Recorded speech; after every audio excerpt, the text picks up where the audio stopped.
असम के शोणितपुर जिले के अंतर्गत ढेकियाजुली राजस्व चक्र क्षेत्र के मीठा आम बंगाली गांव में आज कट्टर सनातनी हिंदू सम्मेलन आयोजित किया गया।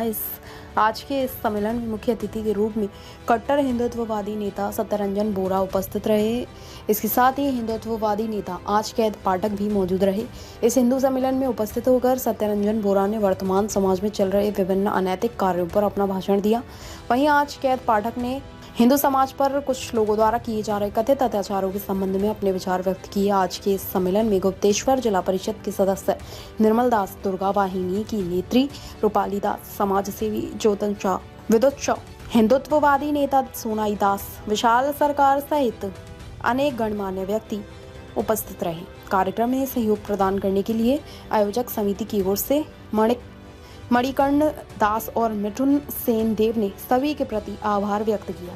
আজি ঢেকিয়াজুলিৰ মিঠা আমত অনুষ্ঠিত হৈছে কঠোৰ হিন্দু সন্মিলন আৰু ইয়াত আপুনিও আজি অংশগ্ৰহণ কৰিছে। কি ক'ব? ইয়াতে হিন্দুখিনি যথেষ্ট এই জেহাদী মূলৰ মুছলমানসকলৰ আক্ৰমণ হৈ আছে।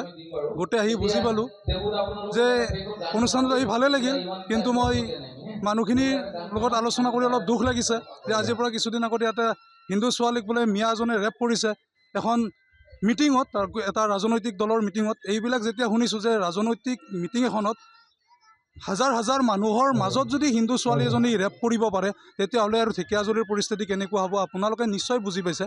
সেইবাবে মই মানুহখিনিৰ লগত কথা পাতি মই আততাই জেহাদীসকলক এটা ক'ব বিচাৰিছোঁ যে এই যি ৰেপ কৰিলে এইটোৱে যাতে প্ৰথম এইটোৱে শেষ কৰে। অনাগত দিনত যাতে আমি আইনৰ হাতত কিন্তু তেওঁলোকক নিদিওঁ, আমি ৰাইজে কৰিম। আৰু আমাৰ হিন্দু ৰাইজক মই আহ্বান কৰিছোঁ আপোনালোকৰ জৰিয়তে যে ৰেপিষ্ট জিহাদী পালে হত্যা কৰক। এই ৰেপিষ্টক যদি হিন্দু ৰাইজে দমন কৰিব নোৱাৰে, আমাৰ হিন্দু ছোৱালী বোৱাৰীৰ সতীত্ব হনন হৈ থাকিব। সেইবাবে হিন্দুই এই যিবিলাক ধৰ্ষণকাৰী আছে তেওঁলোকক আৰু মুখিমূৰ কৰা, বধ কৰাৰ ৰীতি নীতি আৰম্ভ কৰিব লাগিব।